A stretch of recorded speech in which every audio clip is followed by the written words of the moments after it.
My parents told me my pregnant sister needed my college fund more than I did and that I could work my way through school. So I left. Years later, they showed up asking for help after she drained their retirement.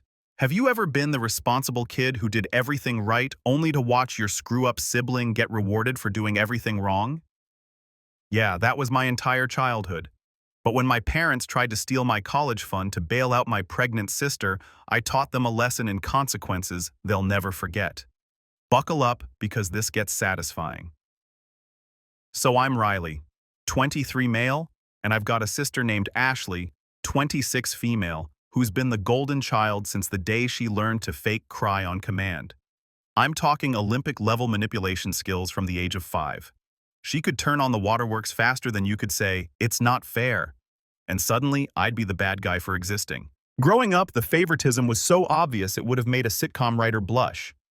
Ashley wanted dance lessons. Mom immediately signed her up for the most expensive studio in town, bought her 3 different leotards, and attended every single recital like she was watching prima ballerinas at Lincoln Center. I asked for guitar lessons once and got told maybe next year. A next year that somehow stretched into never. When Ashley was 16, she crashed Mom's car into a mailbox because she was texting her boyfriend while driving. You know what my parents said? "These things happen, sweetie. That's what insurance is for."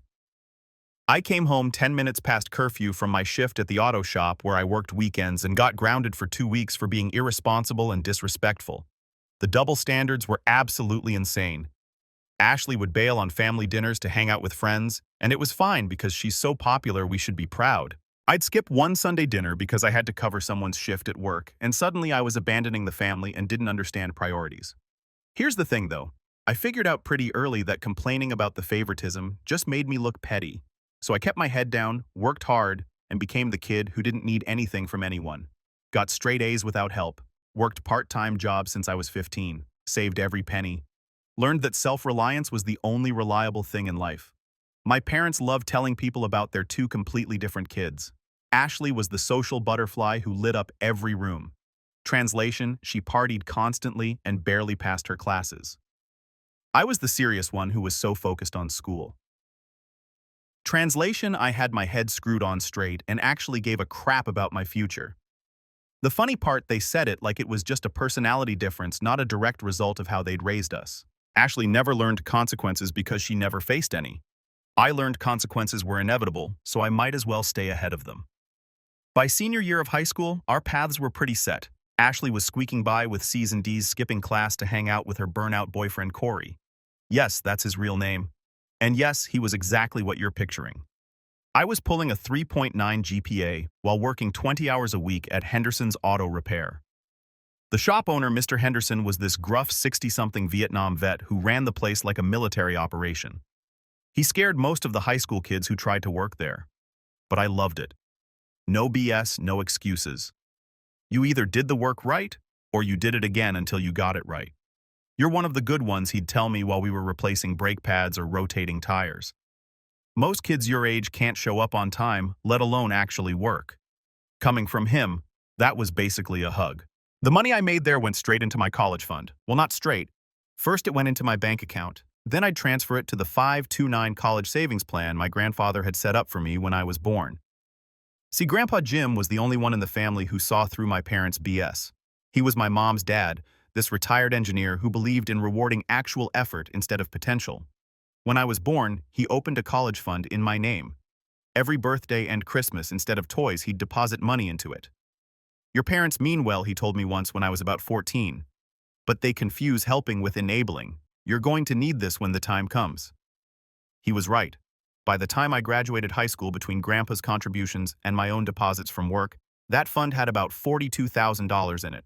Not enough to cover 4 years at a fancy private school, but enough to get me through a state university without drowning in debt. I'd been accepted to State University with a partial academic scholarship. Between the scholarship, my college fund, and working part-time, I'd be able to graduate debt-free if I was careful. That was the plan. That was always the plan. Ashley's plan, on the other hand, seemed to involve failing community college after 1 semester and then working a string of retail jobs she'd quit whenever she got bored. Last I'd heard, she was working at some boutique in the mall mostly so she could use her employee discount. But here's where things get interesting. About 3 weeks before I was supposed to leave for college, Ashley shows up at a family dinner with Corey and Toe looking nervous as hell. Mom's making pot roast.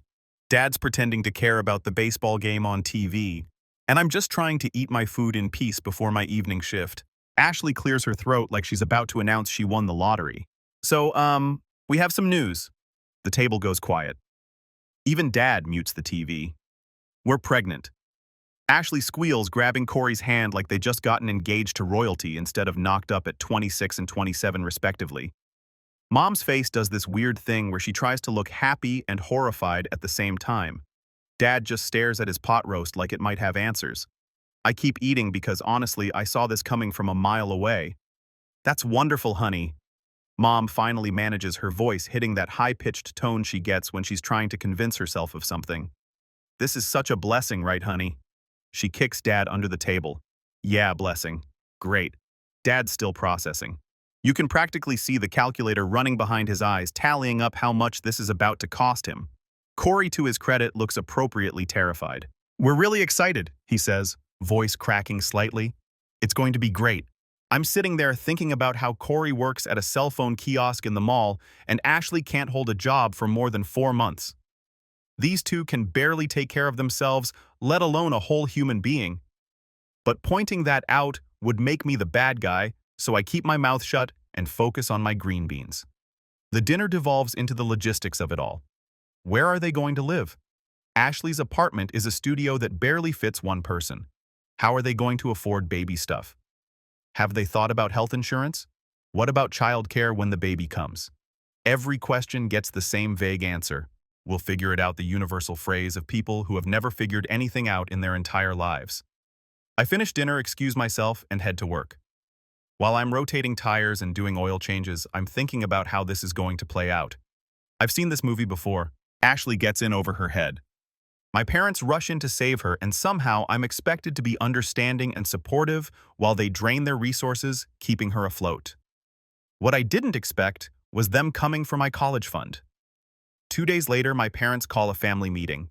In my house, family meetings were never about anything good. They were always about someone needing something from someone else. Usually me needing to be more understanding about whatever Ashley's latest drama was.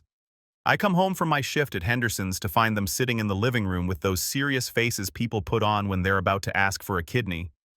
Riley, sit down, Dad says, gesturing to the armchair across from them. We need to talk about Ashley's situation. I sit already knowing where this is going, but hoping I'm wrong. Mom jumps in with her rehearsed speech. Your sister is going through a very difficult time right now. She's going to be a mother, and that's a huge responsibility. She needs support, not judgment. Cool.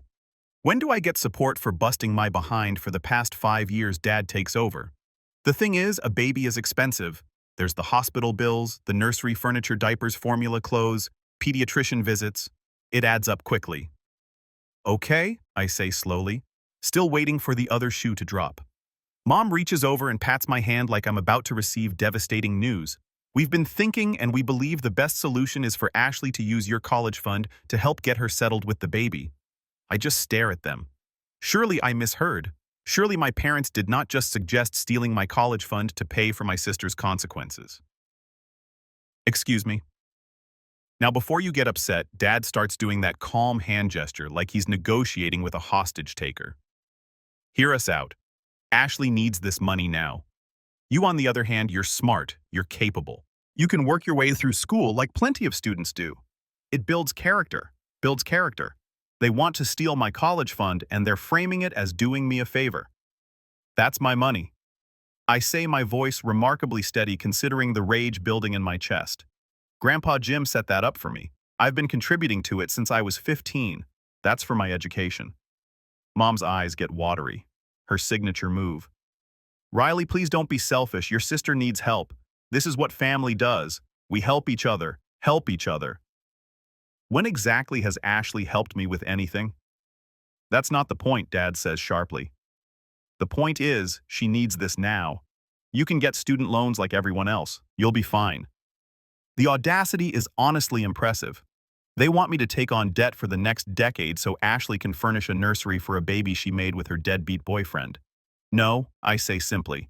Mom looks shocked, like the word no isn't in her vocabulary when it comes to Ashley's needs. Riley, you're not thinking about this properly. Your sister is going to be a mother. A baby needs things. You're young, you have your whole life to pay off loans, and she's older than me. She's had her whole adult life to not get pregnant by someone who can barely afford his own rent. This isn't my problem to solve. Dad's face turns that special shade of red that means he's about to lose it. You will help your sister. We're your parents, and we're telling you this is what's happening. No, it's not. The fund is in your name, but we're your parents. We can access it on your behalf until you're 25, Mom says, and I can tell she's been practicing this line. Here's what they didn't know. Grandpa Jim was smarter than all of them combined. When he set up that 529 plan, he made sure that once I turned 18, only I could access it or make changes to it. The account was in my name under my control, period. Actually, you can't, I tell them standing up. The account transferred to my full control when I turned 18. You have zero access to it. The looks on their faces priceless. Mom's mouth literally drops open. Dad's confusion shifts rapidly to anger. That sneaky old dad starts, then catches himself.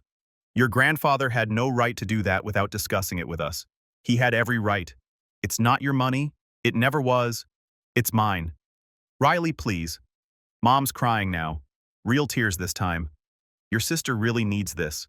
Can't you find it in your heart to help family? I look at both of them. These people who spent my entire childhood showing me exactly where I ranked in their priorities, now asking me to sacrifice my future for the sister who never once had to sacrifice anything. Family helps each other, right? I say. So when I asked for help with guitar lessons, where was that family spirit? When I needed a ride to the district science fair, where were you? Oh, right, at Ashley's dance recital. When I made honor roll every single semester and you barely noticed, was that family helping each other? That's ancient history, Dad snaps. Stop being dramatic. No, it's a pattern. And I'm done being the one who has to understand sacrifice and bend so Ashley can keep making bad choices without consequences. I walk out of the living room and head straight to my room. Behind me, I hear Mom crying harder and Dad saying something about teaching me respect. I don't care anymore. I pack a bag with essentials, grab my laptop, and text my buddy Jordan. Can I crash at your place for a few days? Family drama always, man. Doors unlocked. Before I leave, I do 3 things. First, I log into my 529 account and verify that only I can access it. Second, I transfer every single penny out of that account and into a different savings account at a different bank, one my parents definitely don't know about. All $42,127.18 of it. Third, I write a note and leave it on the kitchen counter. Since Ashley needs the money so badly and I can just work my way through school because it builds character, I've made it easier for everyone. The fund is gone. I withdrew every penny and moved it somewhere you can't touch it. I'll be paying for my own education with my own money just like you wanted. Consider this my resignation from being the family's backup plan. Good luck with the baby. I grab my keys and walk out, leaving my phone behind so they can't blow it up with guilt trips. The drive to Jordan's apartment is almost meditative. I'm calm in a way that probably should worry me. No anger, no regret, just this clarity that I'd finally stopped playing a rigged game. Jordan takes one look at me and grabs 2 sodas from his fridge. What happened? I tell him everything. The dinner announcement, the family meeting, the demand for my college fund, all of it. Jordan's face goes through several expressions before settling on disgust. Dude, they wanted you to give up your college money so your sister can buy baby cribs? Yep, that's messed up even for your family. Jordan and I had been friends since middle school. He'd witnessed enough family dinners and holidays to know exactly what my household dynamic was like. He called it emotional hostage-taking, which was probably the most accurate description I'd ever heard. So what's your plan, he asks. Finish the summer working at Henderson's. Start college in August like I planned. Never go back to that house again. You're really done. I'm really done. Done. The next few days were peaceful. Jordan's place was a small 2-bedroom apartment he shared with our mutual friend Ryan. They'd both graduated the year before and were working full-time while taking classes at community college. It wasn't fancy, but it was drama-free, which made it better than any 5-star hotel. I bought a new phone with a new number, only gave it to my employer Jordan Ryan, and a couple of other close friends who wouldn't leak it to my parents. Opened a new bank account at a completely different institution and transferred all my money there. Mr. Henderson noticed something was different when I came in for my shift that Monday. "You all right, kid? You look like you slept in your car." "Family stuff. I'm crashing with friends for a while." He studied me for a long moment. Henderson had this way of reading people that probably came from his military days. "Your parents giving you trouble about school?" "Something like that." He nodded slowly. "When I got back from Vietnam, my old man wanted me to take over his hardware store. Had my whole life planned out. I joined the army instead, and he didn't talk to me for 2 years. Did he ever come around eventually? Took him a while to realize I wasn't asking permission to live my life. He clapped me on the shoulder. Sometimes the best thing you can do for family is show them you're not their property. Now get to work. Those brake pads aren't going to replace themselves." Working kept me sane. Between my shifts at Henderson's and picking up odd jobs fixing cars for people in the neighborhood, I was banking serious money. By the end of summer, I'd saved another $6,000 on top of my college fund. Not bad for 3 months. I found out through Jordan's sister, who was friends with Ashley on social media, that my parents were losing their minds trying to find me. They'd gone to Henderson's auto repair, but Mr. Henderson had told them I'd quit. I hadn't, and he didn't know where I'd gone. They'd tracked down a few of my friends, but everyone played dumb. Ashley apparently had a meltdown when she realized the college fund was actually gone. Posted some long rant on social media about selfish family members and being abandoned in her time of need. The comments were mostly her friends agreeing that I was horrible, mixed with a few people pointing out that maybe she should have thought about finances before getting pregnant. My mom tried calling every single number she had for me. They were all disconnected or belonged to people who had no idea where I was. Dad apparently threatened to report me as a missing person, but I was 18 and legally allowed to leave, so that went nowhere. The only person who knew the whole truth was Grandpa Jim. I'd driven out to his place one Saturday to explain everything. He lived about an hour away in this small house he'd built himself back in the 70s. I found him in his workshop working on some kind of wooden birdhouse with his usual meticulous precision. "Wondered when you'd show up," he said without looking up from his sanding. "Your mother's called me 6 times this week asking if I knew where you were. What did you tell her? That you were an adult making adult decisions, and I wasn't your keeper." He finally looked up at me. "They tried to take the college fund, didn't they? How did you?" "Because I know my daughter. Smart woman in a lot of ways, but she's got a blind spot the size of Texas when it comes to Ashley. Always has." He set down his sandpaper. "You move the money, every penny. New bank, new account, completely separate." He smiled, and it was the first genuine approval I'd felt from anyone in my family in months. "Good. I set that fund up for you because I knew you'd actually use it for its purpose. Ashley's situation isn't your emergency. Mom said family helps family. Family does help family, but help means supporting someone through a challenge, not enabling them to avoid consequences." He gestured to his workshop. "I taught your mother and her brother how to use tools, how to fix things, how to be self-sufficient. Your Uncle Dan used those skills to build a career as a carpenter. Your mother used them to, well, she knows how to hang pictures at least. Point is, I gave them the same tools. What they did with them was their choice." We talked for hours that day. He told me stories about his own parents, about learning hard lessons about the difference between helping and hurting. When I left, he handed me an envelope. "Don't open this until you're moved into your dorm," he said. Inside was a check for $5,000 and a note. "For textbooks, furniture, or whatever else you need. Proud of you for standing your ground. Love, Grandpa." I cried in my car for 10 minutes before driving back to Jordan's place. August came faster than I expected. Move-in day at State University was chaos in the best way possible. Freshmen everywhere. Parents helping carry mini fridges and desk lamps. That mixture of excitement and terror that comes with starting something completely new. I moved into my dorm alone. No family, no parents taking pictures, no one crying about their baby leaving home, just me, my stuff, and my future. And honestly, it was perfect. My roommate was this kid named Blake from California who'd somehow ended up at a Midwest university. Cool guy, pre-med, obsessed with hiking and rock climbing. We got along immediately. "No parents helping you move in?" he asked as I hauled my last box up the stairs. "Nah, they couldn't make it." Easier than explaining the truth. College was everything I'd hoped it would be. I'd declared a major in automotive engineering. Figured I might as well turn my years at Henderson's into an actual career. The classes were challenging but manageable. Made friends easily, joined a club focused on restoring classic cars, started dating this girl named Avery from my engineering class who thought it was attractive that I could rebuild a transmission. I picked up a part-time job at a local auto shop near campus.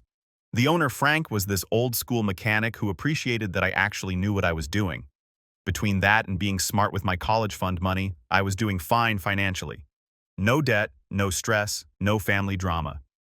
The first semester flew by. I called Grandpa Jim every Sunday, sent him pictures of projects I was working on in my engineering classes. He'd send back feedback and encouragement, usually ending with, "Keep making me proud, kid." Thanksgiving came and went. I spent it with Blake's family who'd flown out to visit him.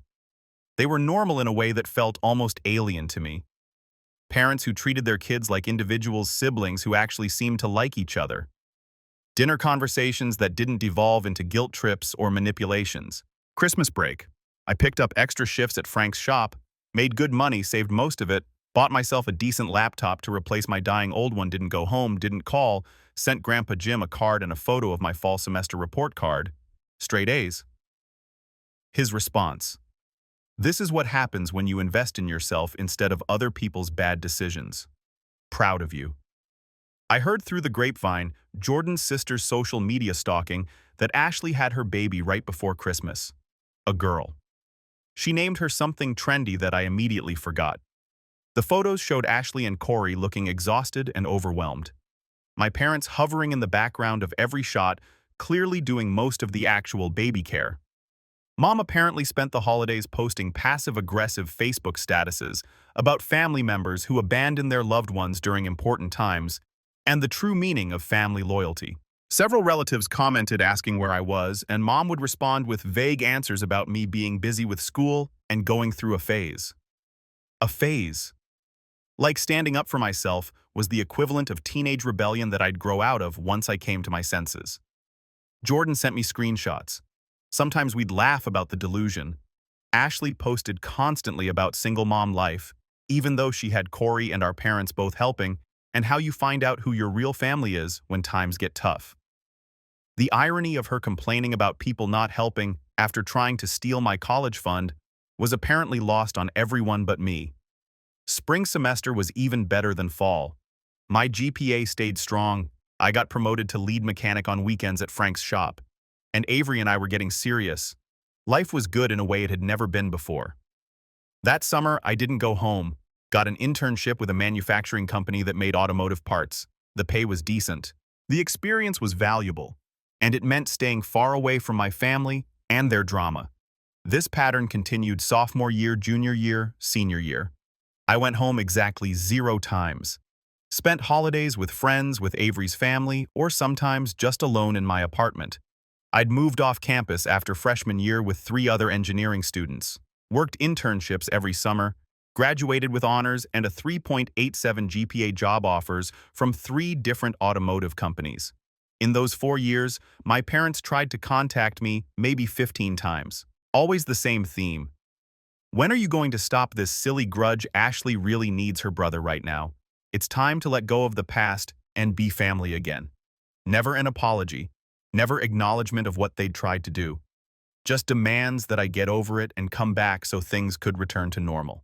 Grandpa Jim came to my graduation, sat in the audience with Avery's parents, cheered when I walked across that stage, took me out to dinner to celebrate. He was 82 years old and drove 4 hours just to watch me get my diploma. Your mother called me last week, he said over steaks that night. Wanted to know if I was going to your graduation.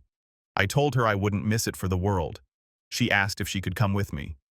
What did you say? I asked. I asked her if she'd even bothered to find out when or where graduation was. She hadn't. He cut into his steak. Riley, I'm not going to tell you how to handle your parents. That's your business. But I will say this, in my experience, people who refuse to acknowledge their mistakes will just make the same ones again. I thought about that a lot over the next few months. Started my first real job as an automotive engineer at a company that specialized in electric vehicle components. Good salary, great benefits. Actually excited to go to work every morning. Moved into my own apartment, a real adult apartment with furniture I picked out and walls I could paint whatever color I wanted. Avery and I got engaged. She was finishing up her master's degree in mechanical engineering. We were talking about buying a house in a few years, maybe starting a family, eventually normal adult life stuff. And I didn't think about my parents or Ashley at all. They were just people I used to know, characters from a past life that had nothing to do with my present. 5 years after I'd walked out of that house, everything changed. It started with a friend request on LinkedIn. Ashley. I ignored it. Then came a Facebook message from her. I'd kept a minimal profile just to stay connected with high school friends, but I'd blocked my family years ago. Somehow she'd gotten around it with a new account. The message was long, something about hoping we could reconnect, and too much time has passed, and family shouldn't stay apart like this. I deleted it without reading the whole thing. 2 days later, I got a call at work. The receptionist patched it through before I could stop her. Riley Morrison. This is your mother. I should have hung up immediately. Instead, curiosity got the better of me. What do you want? Her voice was different. Older. Tired. Riley, please don't hang up. I need to talk to you. It's important. If this is another guilt trip about Ashley, it's not about Ashley. Well, it is.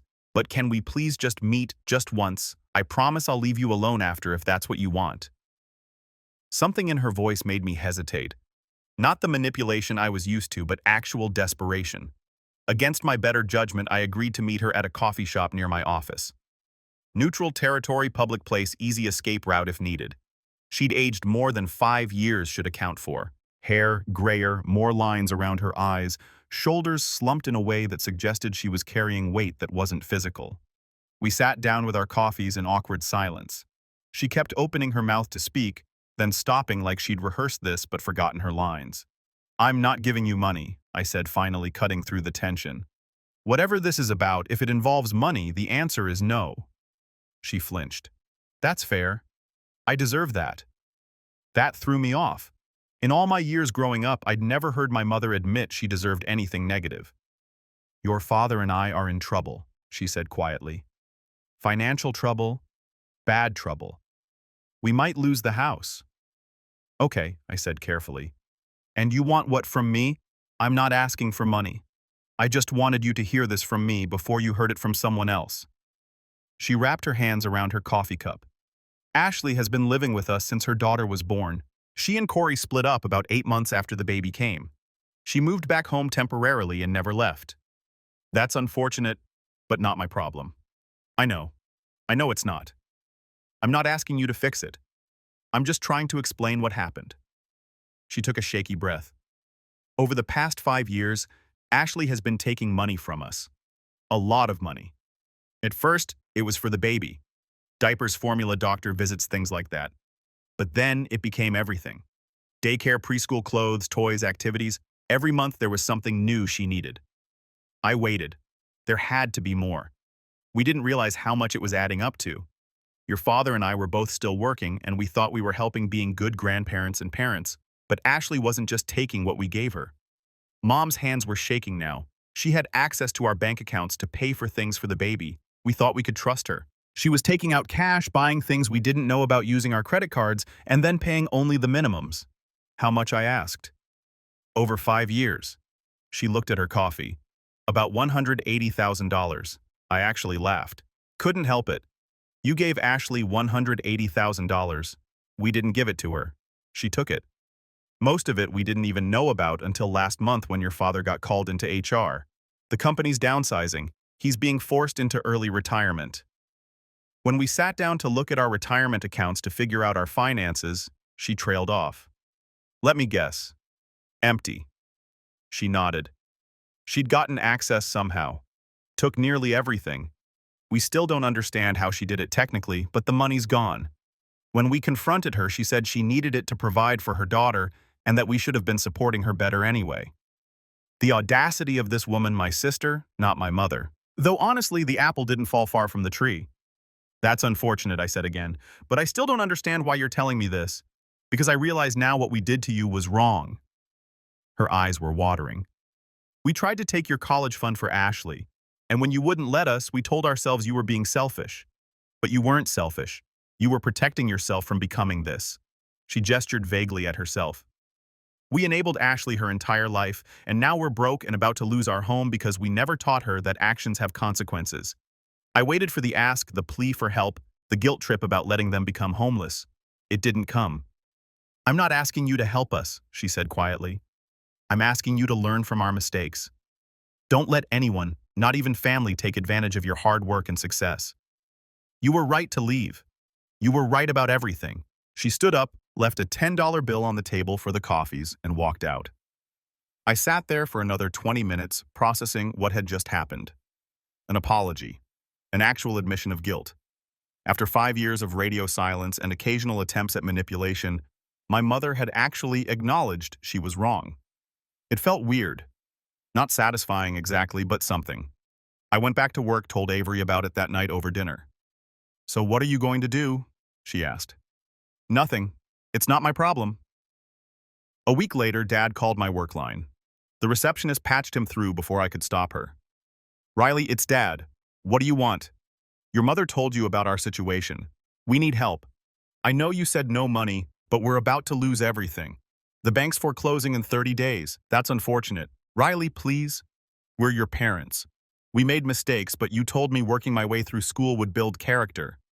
I cut him off. "You were right. It built so much character that I learned to stand on my own 2 feet. So here's my advice. Maybe foreclosure will build character for you too.